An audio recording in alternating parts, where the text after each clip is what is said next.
ese histórico Venezuela. Trabajo arriesgó su vida.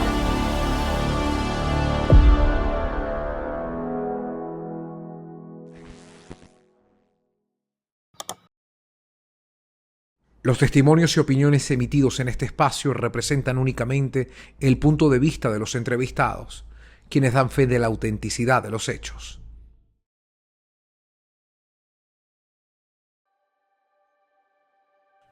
Y llegamos a ustedes gracias a Select Samsung. Frigilux, te regalamos tiempo.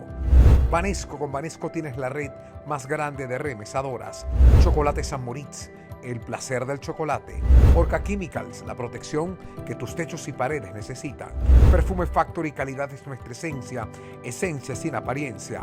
Intilac, tu marca de confianza en higiene y cuidado íntimo, íntimamente confiable. Blue Medical Pharmaceutical, tu salud es con la cajita azul. Quo Vadis, agencia de viaje y turismo.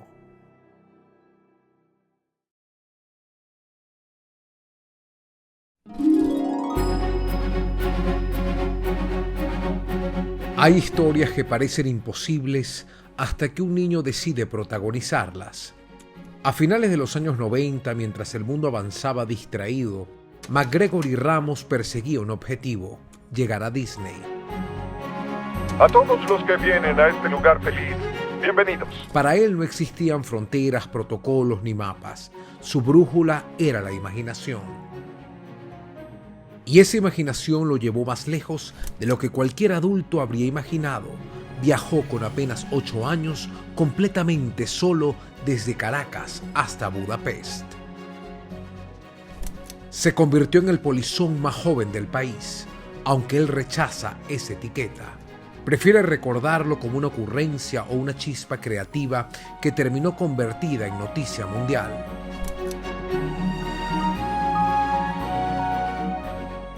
Hoy junto a nosotros revisita aquella hazaña que marcó su vida y narra cómo se vive una aventura cuando el mundo te descubre antes de que tú puedas comprenderlo. Hola, mi nombre es McGregor Ramos. A la edad de 8 años, mi sueño era conocer Walt Disney. Yo conseguí romper los accesos de seguridad del aeropuerto y fui conocido como el niño polizón venezolano. Bueno, mi infancia fue una infancia muy feliz en realidad. Yo siempre estaba jugando con mis primos. Una de las cosas que más recuerdo son mis 2 primos que son más cercanos y siempre salíamos a jugar, a hacer tonterías así de niños, jugar pelota, a hacer tremendura y nuestras madres saliendo corriendo: mira, no hagas eso, vete para la casa y tal. Y eso es lo que más recuerdo así como tal, porque en la época los únicos amigos eran mis 2 primos. Era como que la bandita de mis 2 primos y yo. Entonces siempre hacía todo con eso y es una de las cosas así como que más me queda de mi infancia. Y mi hermano, cuando íbamos al cine, siempre mi hermano le gustó el cine y él era mayor que yo y intentaba de llevarme para el cine. Entonces algo bien bonito que recuerdo, que yo conocí el cine fue por mi hermano en realidad. ¿Con qué soñaba ese niño de 8 o 9 años? ¿Qué pasaba por tu cabeza? ¿Eras inquieto, curioso, tremendo? Bueno, yo acho que todo comenzó con el cine, porque todos mis viajes, todas mis cosas de aventura y todo fue viendo películas. Cada película fue como que colocando un granito, un granito, un granito. Una de las primeras películas que yo me acuerdo que yo vi, hay una de un ratoncito que él va a Estados Unidos y dice: no, Nueva York no hay gatos, podemos ir allá. Yo acho que tiene 3 secuelas o 4 y fue una de las primeras películas que yo vi. Criaturas pequeñas queriendo ir y salir de un lugar pequeño y soñar con un lugar grande. Después, al tiempo, yo creo que vi la de un bebé que él se escapa, no sé si tú la conoces. Y todo el bebé se escapa sin querer y va viajando por todo Estados Unidos, también por Nueva York. Va para el zoológico, entonces fue la segunda. Y lo último, así que tal, que ya así como que fue el último granito, fue cuando vi que veía mucho las caravanas de Disney. Obviamente nunca dije para mi mamá, no dije nada, siempre fue muy guardado dentro de mí. Y yo veía esas caravanas y todo lo demás y me decía, yo pensaba dentro de mí que me gustaba de ir, de gustar estar en ese lugar, de estar en esos festivales. Y cuando niño me crié mucho con los programas de Disney, pues cuando comenzó, que lo pasaban, yo creo que lo pasaban en Televen o RCTV, RCTV alguno de esos, yo sé que pasaban en cierto horario y el mismo presentador era Walt Disney y entonces él presentaba, entonces ya fui criando con eso y ya fui poco a poco y quedó en la cabeza el sueño de querer conocer aquel lugar en la época.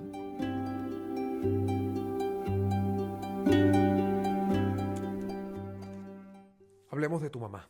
Dicen por ahí que tu madre trabajaba o trabaja en la economía informal. ¿Cuál es la verdad sobre ella? Primero que nada, mi mamá es una persona ya estudiada, ya fue enfermera, trabajó en el clínico universitario y ella estudió con los mejores, trabajó con los mejores doctores ahí en las operaciones y todo lo demás. Y por lo poco que yo sé, ella salió para hacer otras cosas. Eso fue antes de tenerme a mí, mucho antes de tenerme a mí, salió y quiso conocer, viajar y después no quiso regresar. Obviamente que acontecieron muchas cosas, pasaron muchas cosas y no pude retomar ese mismo trabajo. Y empezó a trabajar en la economía informal, como bonera, conocido como normalmente. Lo que recuerdo, sí, la gente trabajó mucho, ella trabajó mucho en Sabana Grande, en La Hollada, en Capitolio y todos esos lugares. Muchas veces yo acompañaba a ella y mi mamá siempre, cara, ya a veces me sale el brasilero, disculpa ahí. No tiene cómo, ¿no? Mira, entonces sí, mi mamá siempre fue muy trabajadora y yo siempre cuando podía, salía de la escuela, estaba con ella ahí apoyándola en lo que podía, pues. Entonces ella fue, para mí, para mi hermano, única, porque nosotros nos conocimos nuestros padres, ¿ves? Y ella siempre estaba ahí trabajando para darnos lo mejor y para darnos las escuelas, pues, porque queriendo o no, a ella le gustaba siempre dar lo mejor. Y nosotros no estudiamos nunca en una escuela pública, nosotros siempre estudiamos en escuelas privadas. No porque ella se la quiera dar de que tenía dinero o algo así, más sí porque nosotros teníamos ese problema, como te conté, de déficit de atención. Entonces necesitamos una escuela donde haya pocas personas para nosotros tomar una buena atención y poder aprender más rápido. Entonces ella tenía que esforzarse para pagar eso, costear todos esos gastos, ¿me entiendes? Y bueno, básicamente eso, sí, ella trabajó en una época de buhonera.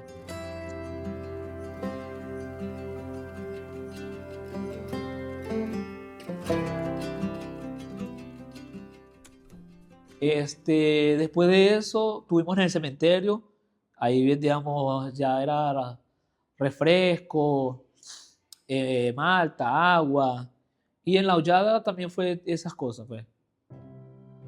Después, obviamente, paró y se puso a trabajar de otra cosa, empezó a estudiar, hizo posgrado, hay cosas que gente no sabe, ¿no? Ella fue muy ambiciosa. Ella, aparte de enfermera, ella estudió abogacía, ella es abogada, tiene negocio de enfermería y el negocio militar. Entonces, es algo que a ella no le gusta hacer, pero tiene toda la información.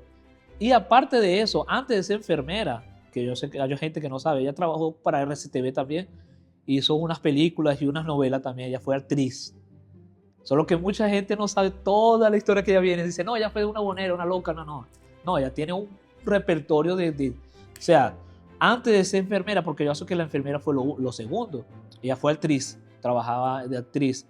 Después de actriz, enfermera. Después fue ese negocio y después salió de la buhonero para estudiar de nuevo, que fue que estudió abogacía y ella se graduó. Y sobre tu papá, ¿cómo fue la presencia paterna en tu vida? Bueno, ahí mi papá, ahí tú me has agarrado, sé nada y sé poco porque lo único que ella me contó es cómo lo conoció y todo lo demás, pero él no estuvo presente nunca y nunca lo conocí, entonces no tengo información más allá, porque ella no quiso contar. Y alguna vez que yo le quise preguntar, él no me contó y no quise preguntar más, pues si se incomodaba lo dejé así. ¿Cuál es el carácter que te definía de niño? Mira, yo era un niño muy tranquilo, muy tranquilo. Incluso mi mamá me llevaba para cualquier lugar, me dejaba en un lugar sentado y con mi juguete yo me quedaba ahí tranquilo jugando. Vámonos. Y yo nos íbamos. Era un niño muy tranquilo, era muy en mi mundo, ¿sabes? Yo podía estar en un lugar, me dejaban en ese lugar Yo quedaba con mi juguete y mi mundo era ese y después me iba cuando mi mamá me llamaba. No solía de ser un niño brincón, voy a agarrar las cosas, voy a brincar aquí, voy a hacer maldades, no. Era un niño muy tranquilito cuando era niño, pues. Ya cuando estaba en la escuela, obviamente sí, jugaba con mis amiguitos y todas las cosas, pero era un niño muy suave, muy tranquilo, de verdad. ¿Había algo que te hiciera sentir distinto a otras personas, a otros niños? ¿Te sentías distinto o por el contrario, no sabías diferenciarlo? Mira, yo no sabía diferenciar nada. Para mí esto era normal. Y después que descubrieron que yo tenía déficit de atención, eso fue mucho muy después. Pero antes de eso, no, para mí todo era normal. Yo sí veía que me costaba un poco, por lo menos, escribir más rápido en el pizarrón o tomar atención cuando la profesora hablaba mucho. Tipo, los profesores podían hablar y yo, bien, está bien. Pero cuando hablaban mucho y era muy extendido, ahí la atención ya se iba para otro lugar. Pero yo pensaba que era normal porque nunca lo pregunté, nunca se lo pregunté a nadie, nunca lo hablé con mi mamá. Entonces, eso después que me mudaron de varias escuelas, fue que me dijeron, no, está pasando eso así. Entonces hay que colocarte en un lugar por lo menos con 10 personas o menos de 10 personas para que puedas pegar atención. Pero para mí era normal, no, nunca tuve tipo diferencia o me sentí diferente. ¿Cómo parece esa intención de Disney en tu cabeza? No fue algo que yo agarré y dije, mira, voy a hacerlo. O lo planifiqué y hice un mapa, no. Yo salí y yo iba para la escuela, normal. Y cuando vine a ver, ya estaba en el avión y yo ni percibí, yo ni me di cuenta. Yo, ¿qué es esto? No sé, fue algo tan natural, todo fue muy natural, pasó unas cosas detrás de otras. Pero 2 días antes, lo que puedo decir así, 2 días antes yo vi unos videos que era las caravanas de Disney. Siempre, anualmente ellos hacen una caravana y hacían las publicaciones de Disney. Y yo vi 2 días antes. Yo me quedé viendo y tal, pero no se me metió en la cabeza, yo quiero ir, voy a hacerlo. No, solo lo vi. Como yo te conté, nosotros teníamos una vecina que ella era hermosa. Y de ahí es donde viene que yo tenía el conocimiento de saber dónde se agarraba el autobús, dónde era el avión, dónde se hacía cada cosa, cuáles eran los puntos. Porque ella me había llevado ya de paseo varias veces para el aeropuerto y ya había visto los lugares, me había presentado algunos pilotos, otras hermosas cuando era niño. Y entonces ahí tuve ese breve conocimiento. Después de ahí, obviamente yo salí de mi casa. Ese día yo le dije a mi mamá que no quería estudiar. Cuando fui, yo le dije, mamá, yo tengo un presentimiento malo. Yo le dije, mira, yo tengo un presentimiento, yo creo que va a pasar algo diferente, algo malo, yo no quiero ir. No, tú lo que quieres es quedarte, no, banda, tú vas a quedarte durmiendo. Yo no quiero ir. Ahí, nada, fui. A medio de camino, justo a medio de camino, yo no me sé el nombre de la calle, pero sí te voy a poner una referencia. Tú sabes dónde está el Museo de los Niños. Debajo del Museo de los Niños, antiguamente en la época estaban los autobuses que iban para el aeropuerto. Y justamente por ahí pasaba la camioneta. Y cuando pasó la camioneta yo me bajé. Y dije, ¿por qué no? ¿Por qué no ir hasta el aeropuerto de paseo? Y me bajé, así simple. Me bajé y fui hasta allá. Y le pregunté así con cara de inocencia y todos los chicos, mira, ¿tú me puedes dar la cola? ¿Dónde tú vas? Para el aeropuerto. ¿Y por qué? Porque quiero pasear. Bueno, quédate ahí, vamos a esperar. Y entonces me pregunté, ¿qué vas a hacer? No, quiero pasear y después me voy para mi casa. Que era la intención. Y ellos me llevaron, me llevaron hasta allá. Yo creo que cuando llegué solo al lugar que era nacional. Me puse a caminar, a ver todas las cosas, todo lo demás. Pero como yo era muy curioso, ahí yo salí de ese internacional y fui para el otro. Fui caminando, solo quería caminar y ver cómo eran las cosas. Y entré en la sala, pero nadie me dijo nada. Entonces yo entré en la sala de espera. Cuando ya tú vas, tipo, en esa sala de espera, obviamente tienen que entregar el boleto y todo lo demás para tú entrar en la sala de espera. Y yo entré en la sala de espera normal. Y yo me acuerdo que el avión era un avión gris con el logo de Estados Unidos. Era un avión pequeño, gris de Estados Unidos, solo que era una avioneta y él se llenó rápido. Ahí dije, bueno, entonces no me voy en ese. porque como tenía el negocio de Estados Unidos, dije, nada, entonces ahí porque Estados Unidos donde estaba Disney. Yo no sabía ni cómo iba a llegar. Yo solo vi la bandera y yo dije, esa es. En la siguiente, esperé unas horas, pasó hasta la noche, y yo me quedé ahí paseando. Llegó un avión de KLM, la aerolínea KLM. Y yo subí, todo el mundo fue a subir, yo me subí. Pero no había mucha seguridad. ¿Qué pasó? En realidad no creo que fue que violé o tal, porque no había mucha seguridad ese día. Yo creo que como nadie tenía pensado viajar, nadie que había pensado violar seguridad, nadie pensaba meterse, entonces no tenía ese como que ese refuerzo de seguridad. Y me era un niño, pues. Entonces viendo un niño, yo, al pensamiento mío, yo pienso que pensaron que yo estaba con cualquier otra persona. Cuando yo entré al pasillo, entras al pasillo y tal, entras, ellos me preguntaron dónde estaban mis padres. Y yo le dije que no, que ellos habían entrado primero, que estaban atrás. Y la aeromoza, perfecto, entonces anda por allá. Ahí yo entré con mi bolso y fui hasta atrás. Yo me senté en la cola, en la parte de la cola, pero no en la ventana, sino en el medio de la cola. Aquí me senté, yo vi por casualidad de la vida, yo me senté ahí. Pero antes de sentarme ahí, como estaban revisando los boletos, yo entré al baño. Cuando entré al baño, yo me quedé un buen rato en el baño. Estaba en el baño y no quería salir. Y estaban pasando mucha gente. Yo pensaba que estaban tocando la puerta, pero no, estaban pasando las personas con los bolsos. Y yo me asusté y dije, nada, bueno, voy a tener que salir porque ya están tocando la puerta además. Ahí yo salí. Cuando yo salí, vi que no era eso, que todo el mundo se estaba acomodando para sentarse y yo me senté. Yo en ningún momento pensé así, voy a viajar, voy a ir para otro lugar. No, yo pensé que era como un autobús. Y me senté ahí y ahí fue donde el avión partió. Cuando el avión partió, obviamente, me preguntaron de nuevo dónde estaban mis padres. Yo le dije que ellos estaban sentados delante. Entonces la persona no desconfió. Me dejaron ahí y nada, yo fiqué hasta que pasaron las horas, dieron la comida, me puse a escuchar música y a tener los servicios normales del avión, pues.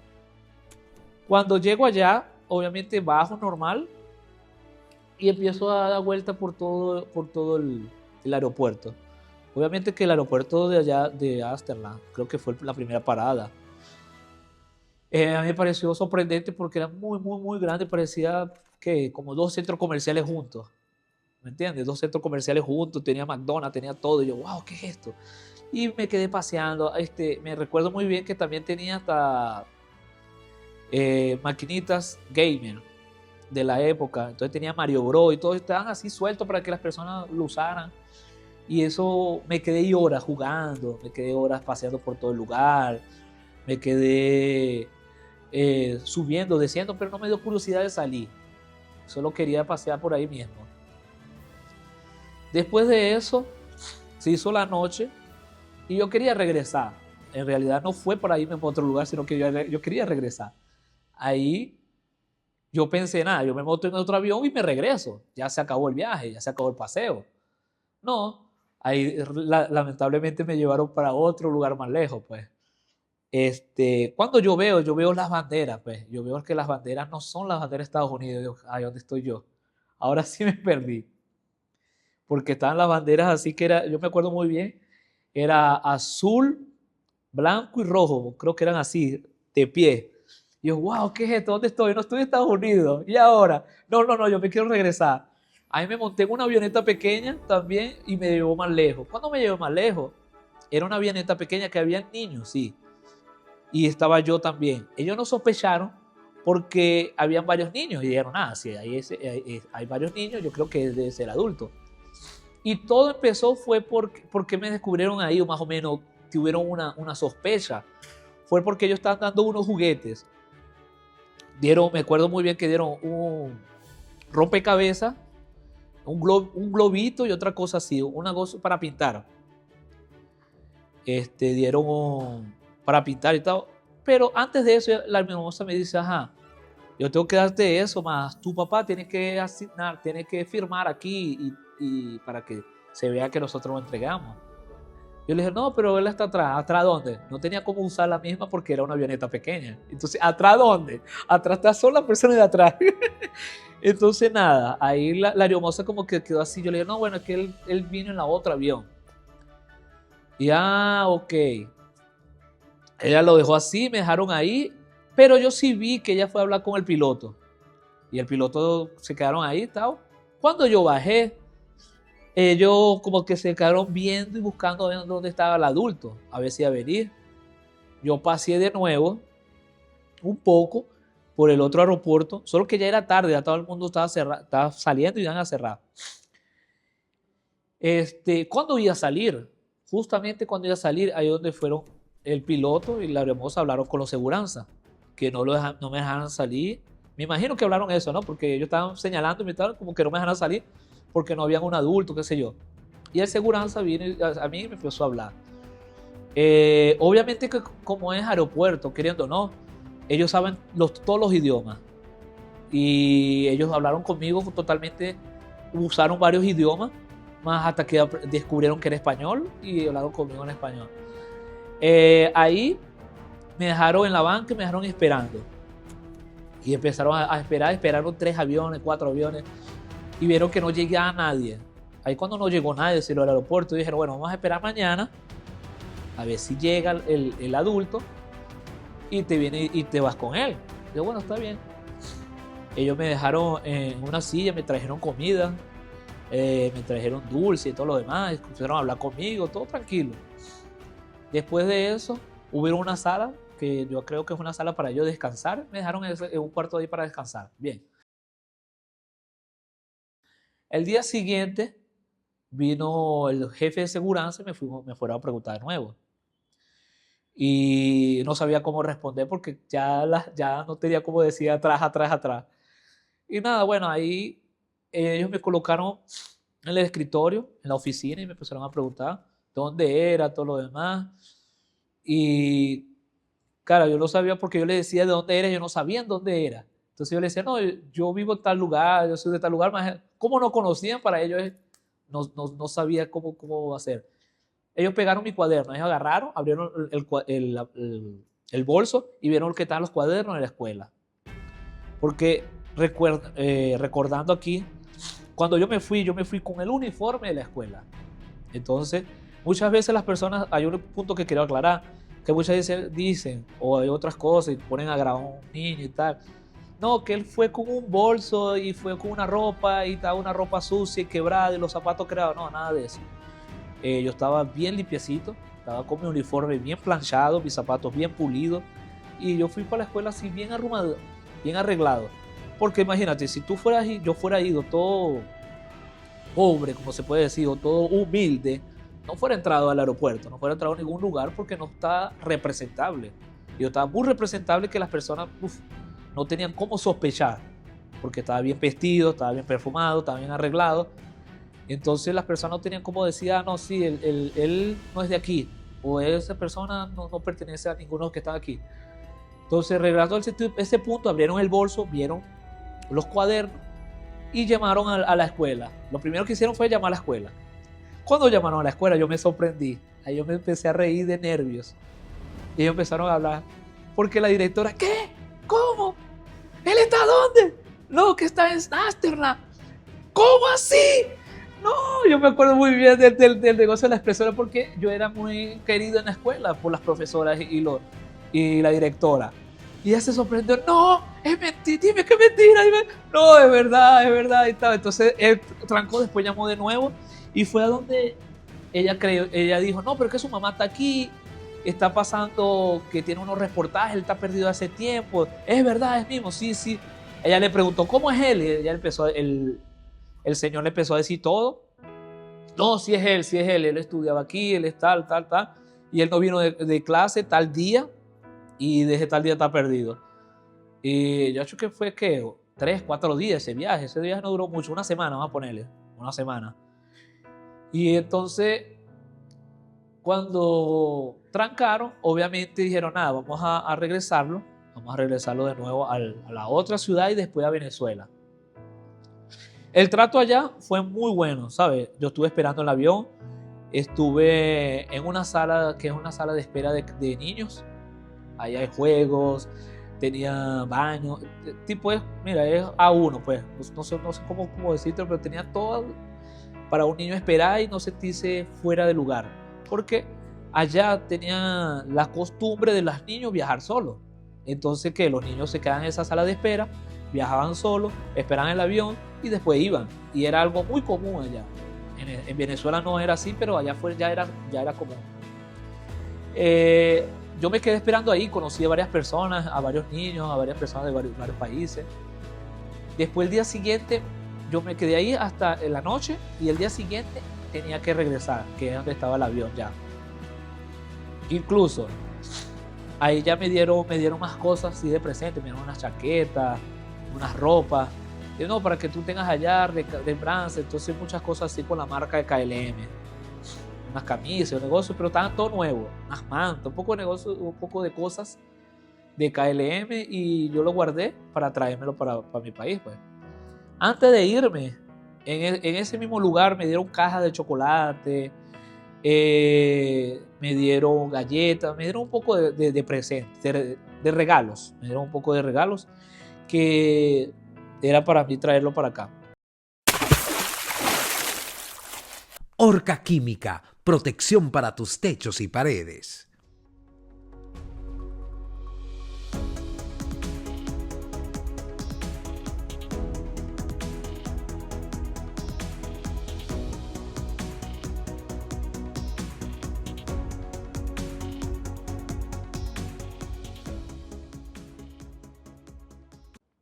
Había un piloto, hay una anécdota, esta es una anécdota también totalmente diferente que nadie sabe, que yo como que soy el que viajé, yo sabía.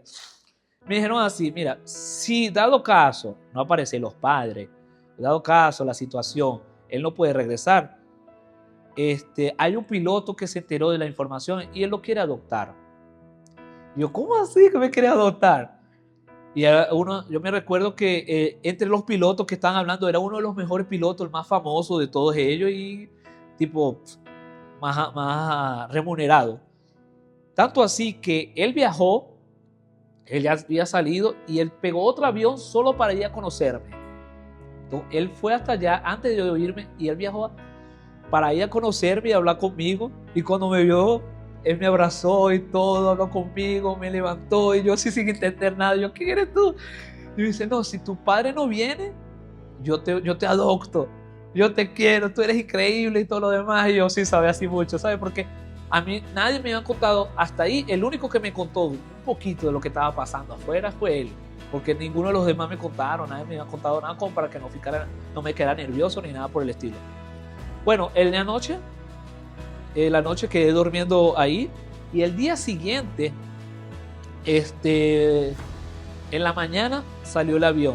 Todos me llevaron en el avión con todas mis cosas y yo viajé para la otra ciudad.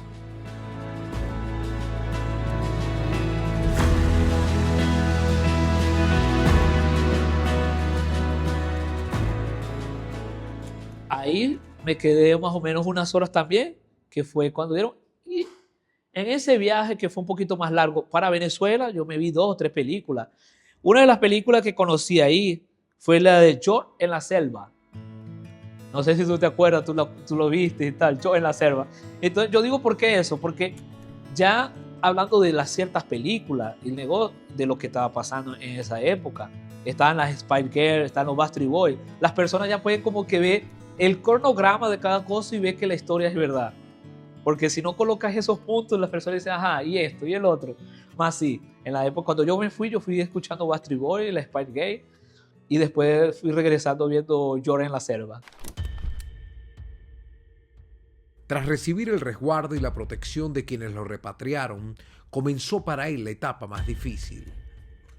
Lo más complejo no fue cruzar el Atlántico, sino enfrentar lo que ocurrió al volver a su propio país. Aún recuerda con asombro y dolor el trato que recibió y las circunstancias que tuvo que afrontar siendo apenas un niño.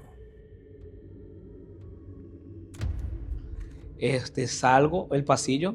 Cuando salgo en el pasillo así, Está el mismo señor que pedía los boletos, solo que de entrada, y él ficó así viéndome como que me van a cortar la cabeza ahora porque tú hiciste eso, ¿sabes? Pero estaban todo el mundo tomando fotos, todo lo demás y tal, lo demás. Y vinieron 2 personas a cubrirme la cabeza. Ahí fue donde yo no entendí qué pasó. Me cubrieron la cabeza como si fuera criminal. Y me llevaron entonces. Eso fue. En la época yo no lo veía mal. Yo no sabía qué estaba pasando, ¿no? Pero ahorita yo lo veo. Yo creo que fue muy falta de respeto de su parte. Por lo menos. Porque primero era un niño. Y segundo, no había hecho nada malo. Y me estaban cubriendo como si fuera un criminal, como si yo fuera robado, fuera matado, alguna cosa. Y entonces me tenían que cubrir la cabeza para que nadie me fuera. Para que nadie me viera. Y me llevaron a una oficina. Me llevaron a la oficina de los policías y todo lo demás. Y empezaron a preguntar. Incluso me dieron una revista. Que esa revista era para yo recordar de cuál fue el viaje que yo hice. Porque en la revista estaba un mapa mundo. Y ellos marcaron los puntos que yo hice. Y yo no sabía, yo lo quería tener conmigo. Todo, cuando llegamos a la oficina, ¿qué pasó? Empezaron las investigaciones, empezaron las preguntas, empezaron a hacer preguntas incómodas como, ¿con qué te fuiste? ¿Quién fue que te metió? ¿Cuánta droga llevaste? ¿Cuánto fue que recibiste? ¿Quién pegó el dinero? ¿Pegó tu mamá? Mano, ahora yo voy a hablar así ya como adulto, no te voy a hablar como niño, ¿no? No sé qué estaban pensando esas personas en ese momento, pero ¿qué tú le vas a preguntar a un niño de 8 años que apenas está llegando, no sabe la información de qué pasó, que dónde está la droga? ¿Dónde está la droga? ¿Dónde está el dinero? ¿Dónde están tus padres? Entonces, es ahora como adulto, yo me siento muy rebotado, se podría decir. Tanto con toda la PTJ, la WIS y todo ese tipo de personas que están en ese caso. Porque ahora vamos a hablar más serio, ¿no? Ya la fantasía ya pasó. Ahora pasó a la parte más grave. Y la parte más grave fue para mí porque, cara, al principio todo bien, pero ahorita como adulto yo pienso todas las cosas y recapacito cada cosa, cada pensamiento, cada recuerdo. Y fue muy humillante. Fue muy humillante, fue muy desagradable. Y mi mamá me lo decía, pero como yo era muy inocente, no lo veía. Ella me decía, no, mamá, no es así, así, es así. Y regresando a la oficina, yo llegué a la oficina, vamos a hablar literalmente todo lo que pasó. Llegué a la oficina, me sentaron, me preguntaron dónde está la droga, qué es lo que ha hecho, me revisaron desde arriba abajo, casi me desnudan para ver qué tenía, qué no tenía. Revisaron mi bolso, sacaron todo lo que está en el bolso y se quedaron con todo lo que estaba en el bolso. Todos los regalos, todos los presentes, los dólares. No, que está confiscado. Está agarrado porque está en investigaciones porque no sabemos de dónde viene eso. Sin preguntarme nada, sin preguntarme quién me lo dio ni no. Se lo llevaron. Beleza. Después de eso, me metieron en un carro y de ese carro me llevaron justamente creo que fue Procuraduría, un negocio así, a un edificio. Otra vez me llevaron allá, tapado, todo lo demás, y me sentaron ahí y me empezaron a preguntar de nuevo. No sé si eran abogados, no sé si eran jueces, pero me empezaron a preguntar. Y yo les conté todo cómo fue, todo lo demás. Y una y otra vez la misma pregunta, de una u otra manera para ver si yo estaba mintiendo o estaba diciendo una mentira. Y yo, mano, es verdad, no tengo por qué mentir, es así, así, así, una y otra vez así, así, así. Y pronto, ahí esperaron unas horas y me colocaron en el INAM. Ni siquiera preguntaron, yo no pude ver a mi mamá. Llegando, yo tenía que ver a mi mamá, llevar a mis hermanos, no pude ver a mi familia. Lo que hicieron fue prácticamente arrebatarme de mi familia y meterme preso sin acusación de nada, sin tener ¿cómo se dice? ¿Por qué de que yo estoy preso? Pues, no, mira, tú estás preso o te vamos a meter para el INAM porque tú hiciste algo que estaba malo de verdad. No. Ok, la persona agarró, viajó y tal. Me van a decir que me metieron preso porque yo burlé la aseguranza, porque yo me fui a otro país. Ok, y por eso, lo que tú no pagaste en el viaje, vamos a meterte preso. Yo creo que es algo medio incomprensible. No sé, no lo vi lógico. Ok, me metieron en el de ahí de Quinta Crespo y tuve un buen tiempo en Quinta Crespo. En ese Quinta Crespo me hicieron varias entrevistas, fueron para allá y todo lo demás. Son que fueron entrevistas que en realidad las personas ganaban y yo no ganaba nada. Y ellos decían sus entrevistas, se iban y me dejaban ahí y yo me quedaba ahí. Con la esperanza de salir, la esperanza de irme con mi mamá, la esperanza de seguir estudiando. Y yo me atrasé mucho por todo ese tiempo ahí. Después de ese INAN, que tuvo buen tiempo, yo no sé si fue Venevisión o RCTV, hubo una entrevista, la última, me acuerdo de la última entrevista que me fueron a preguntar y supuestamente me iban a dar el viaje para Disney y que me iban a dejar salir y que no. Yo no voy a hacer la entrevista si no me dejan salir o tal, no, sí, vamos a conseguirlo, ok. Me acuerdo muy bien que hicieron la entrevista en el cuarto que eran de las niñas. Y ahí en el cuarto de las niñas hicieron la entrevista, no, ¿qué música te gusta? ¿Cuáles son tus ideas? Y yo le dije, no, a mí me gustaría conocer, en la época, me gustaba conocer Sebando y Florentino, me gusta esa música, me gustan estos colores y tal. Ok, hicieron esa entrevista, yo como que cada quien gratuló con eso, yo me quedé ahí. Pasó el tiempo. Cuando pasó el tiempo me pasaron para Los Chorros. Era más grande y era peor. Pasé peores cosas. No todo fue tan malo, pues. Yo creo que lo único bueno en Los Chorros fue que había una escuela de música. Y encima de la escuela de la música había una escuela, no una escuela, pero hacía un negocio donde los niños que querían estudiar. Porque Los Chorros, queriendo o no, era un INAN donde había personas que tenían problemas de droga, de robo, menores que tenían problemas de droga, de robo y de matanza y todo lo demás. Y queriendo o no, era una cárcel para menores. Y me pasaron para allá. Ahí tenía algo que era de música y otro para estudiar. Que las personas los niños que querían como que llevar la vida mejor y tal, ellos podían hacerlo. Y pedían un tutor, y ese tutor ¿qué hacía? Iba para allá cada 2 veces a la semana y le iban a enseñar por lo menos a leer, a escribir, no sé qué más, a meterlo en la sociedad. Y el auditorio de música era para darle algo más y la persona poder aprender música y después salir y hacer otras cosas, pues, para despejarlo de las cosas malas. Queriendo o no, ahí fue donde conocí eso, pues. Pude más o menos estudiar un poquito y estudié música ahí, estudié violín, estudié violonchuelo, trompeta. Ahí conocí varias personas, hice varios amigos. Estuve en la orquesta infantil de Los Chorros. Hicimos 2 o 3 conciertos, pero después no seguí. ¿Por qué? Porque ya después estaban minimizando, estaban cerrando los grupos y todo lo demás, porque esa gente se lo iba a llevar para varios lugares, pues. A tocar y todo lo demás. ¿Cuándo entiendes la complejidad en la que estás metido? Cuando estaba en el INAN, para mí todavía era inocente. Realmente después que salí, después de ¿qué? No me acuerdo si fueron 4 o 5 años metido ahí. Después que salí a la vida normal, que me hicieron otras entrevistas, fue que yo vi como si yo haya hecho algo malo. Ahí fue como que no se rompió la inocencia, más sí me arrepentí como que, ¿por qué hice eso? ¿Por qué me están juzgando? ¿Por qué me están diciendo?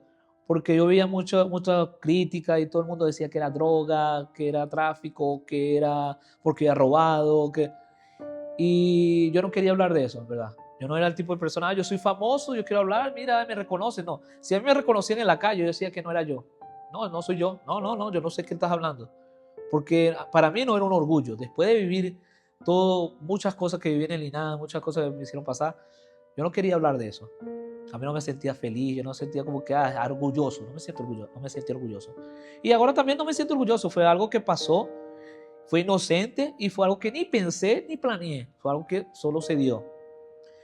Pero cuando perdí la inocencia, sí, fue en la segunda entrevista en RCTV que me fueron a preguntar y me dijeron así, mira, si tú me lees, vamos a poner así, tenía un libro y me dice, si tú me lees esta página de aquí a aquí, te vamos a comprar el boleto y te vamos a una beca, te vamos a comprar el boleto y vamos a conseguir una casa para tu mamá. Yo caí en pánico, de no poder leer porque yo tenía justamente desde la escuela yo tenía ya eso y nunca lo superé.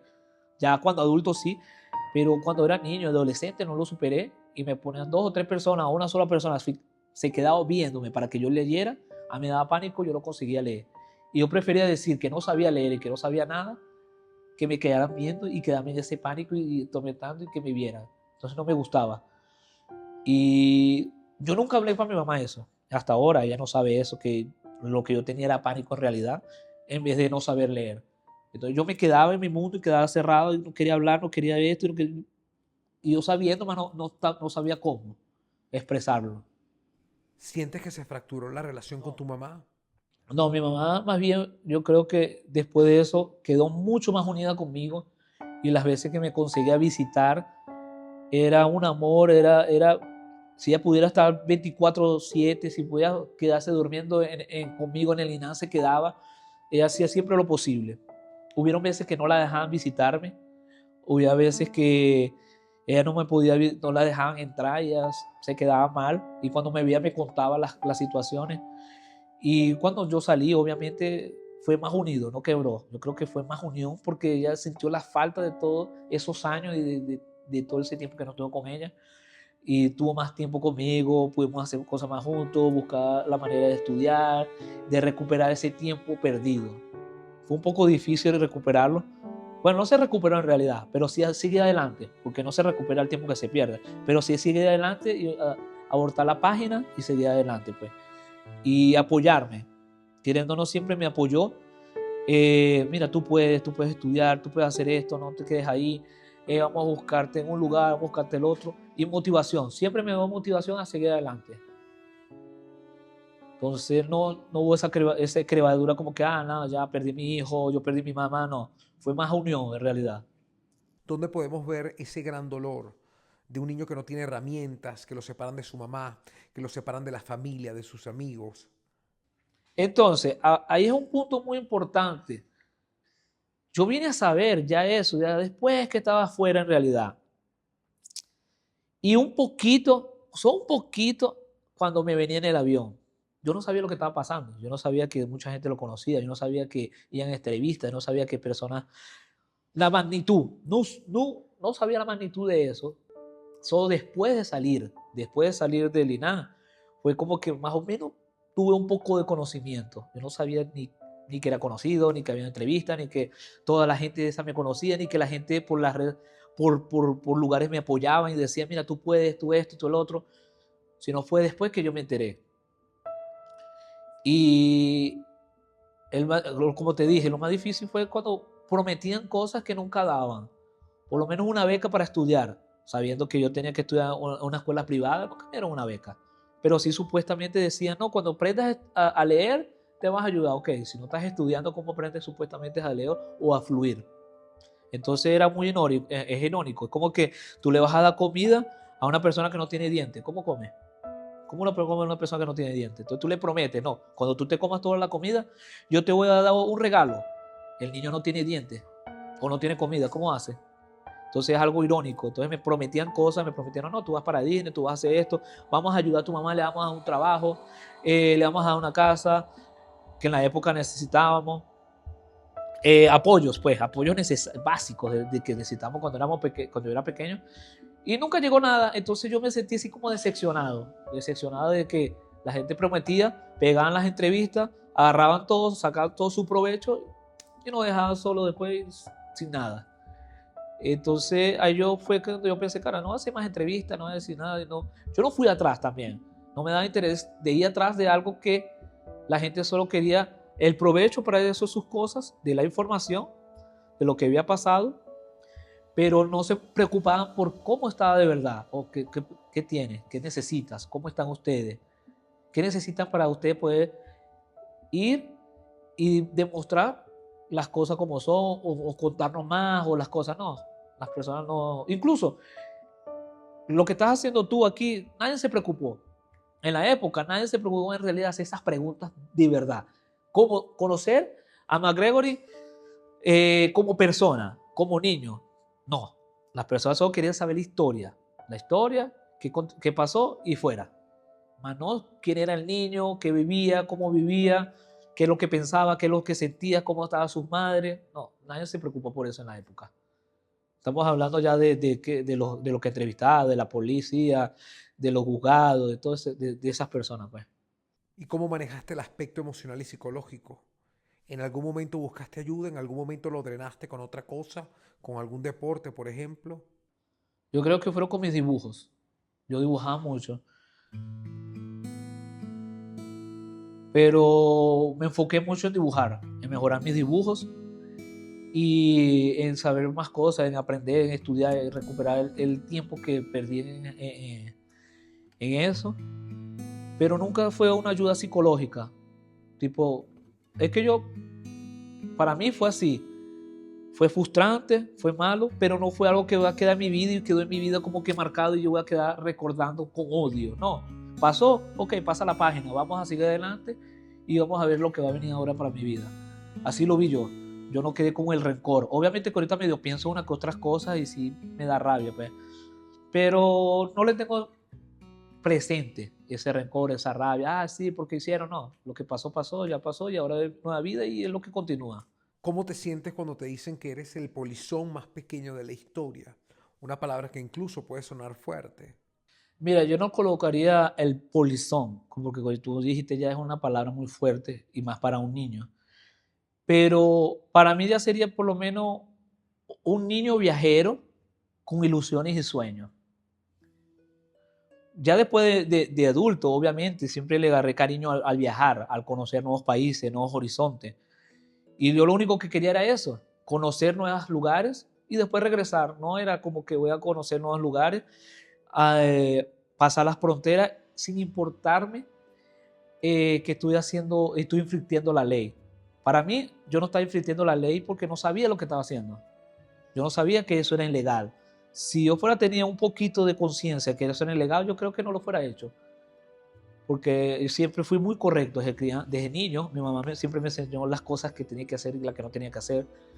Y no fuera hecho si mamá, vamos a suponer, tú fuera a tener un breve conocimiento. Mira, no puedes hacer esto, no puedes pasar o no te puedes meter por allá. No, mano, no lo fuera hecho. No lo fuera hecho. Y ¿cómo podríamos colocar de título? Yo creo que sería niño viajero. El niño viajero. No polizón, sino el niño viajero que tenía un sueño de ir a Disney.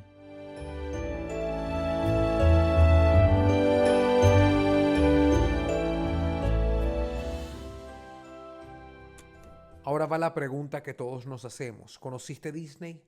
No conocí Disney y ni estuve ni muy cerca de allá.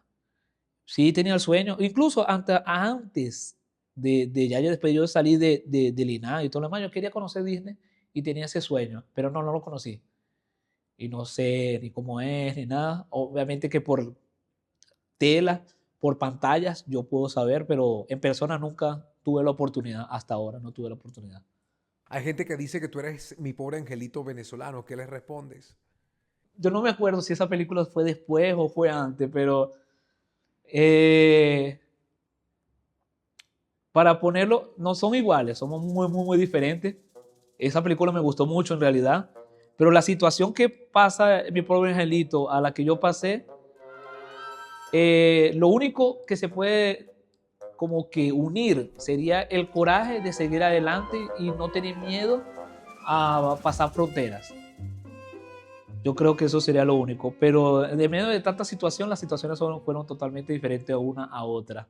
¿Quién es McGregory Ramos hoy en día?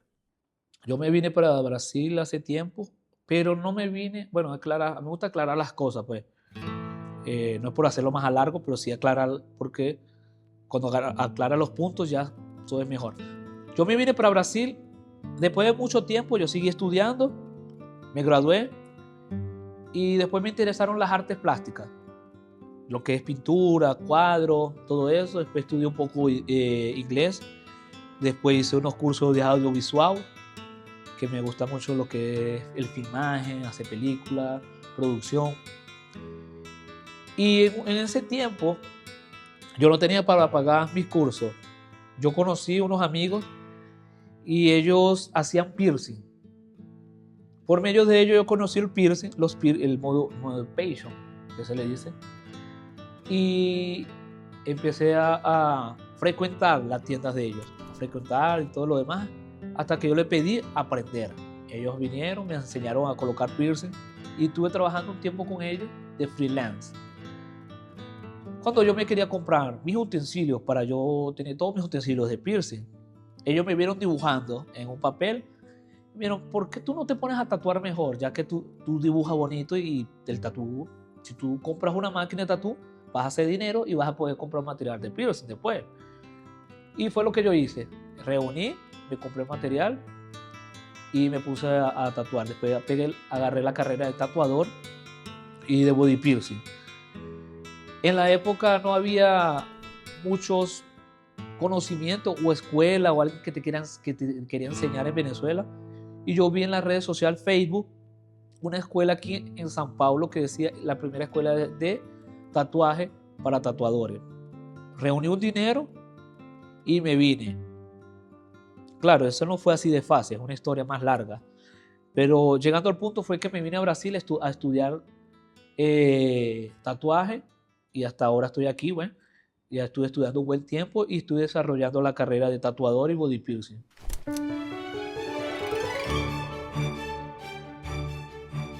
A McGregory le sorprende la persistencia con la que su historia sigue despertando curiosidad. En redes sociales se encuentra comparaciones que van desde lo cinematográfico hasta lo sociopolítico.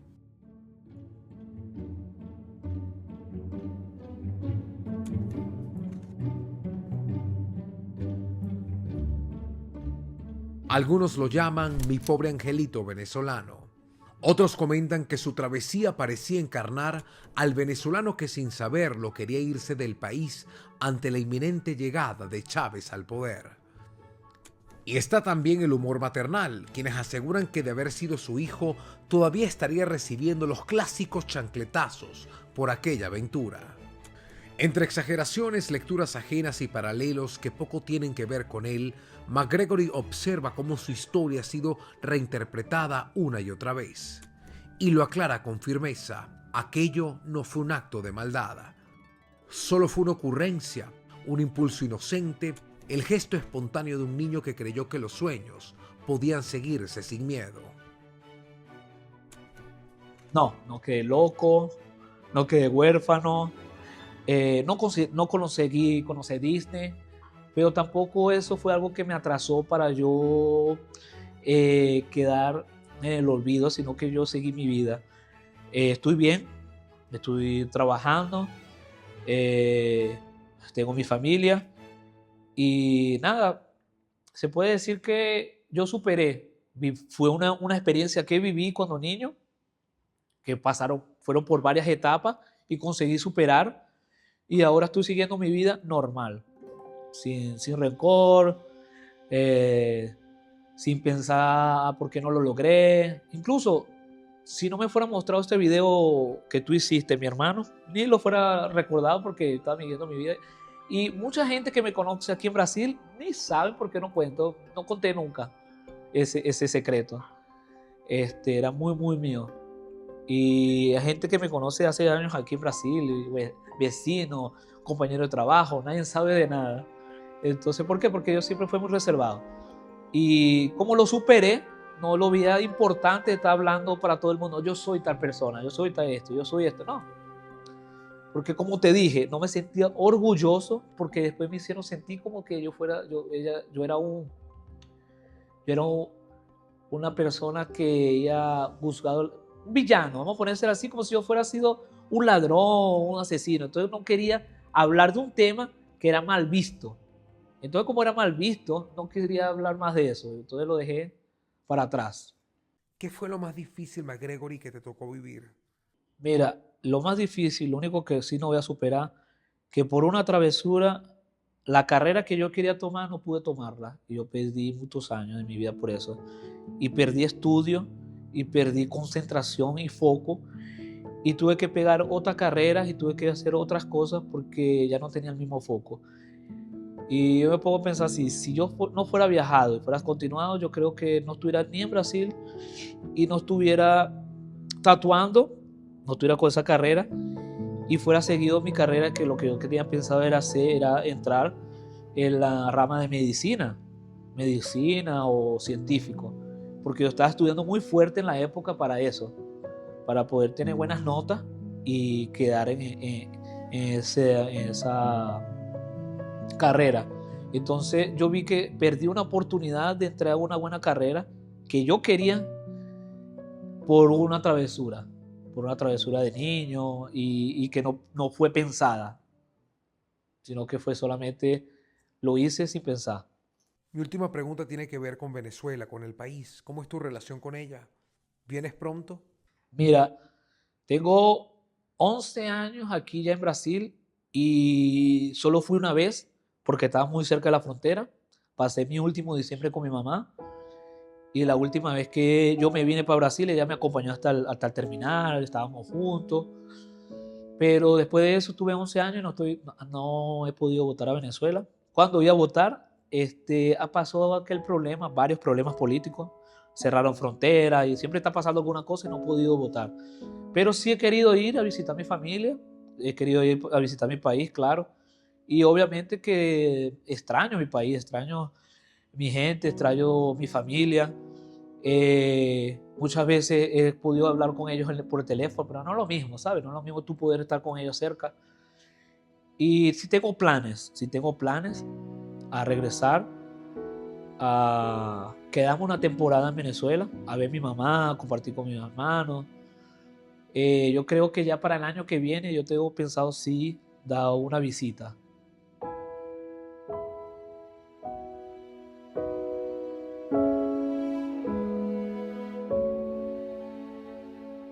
Hoy, a casi 3 décadas de aquella travesía que sorprendió el país, McGregory Ramos vive en Brasil, donde se ha consolidado como tatuador en Sao Paulo. Entre sus sueños está volver pronto a Venezuela, reencontrarse con sus afectos y regresar al lugar donde todo comenzó. Aún no conoce Disney y confiesa que en el fondo sigue guardando el mismo sueño infantil de llegar algún día, esta vez por el camino correcto, y con la madurez de un hombre que finalmente comprende la dimensión de su propia historia.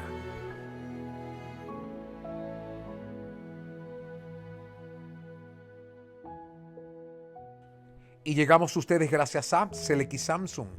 Frigilux, te regalamos tiempo. Banesco, con Banesco tienes la red más grande de remesadoras.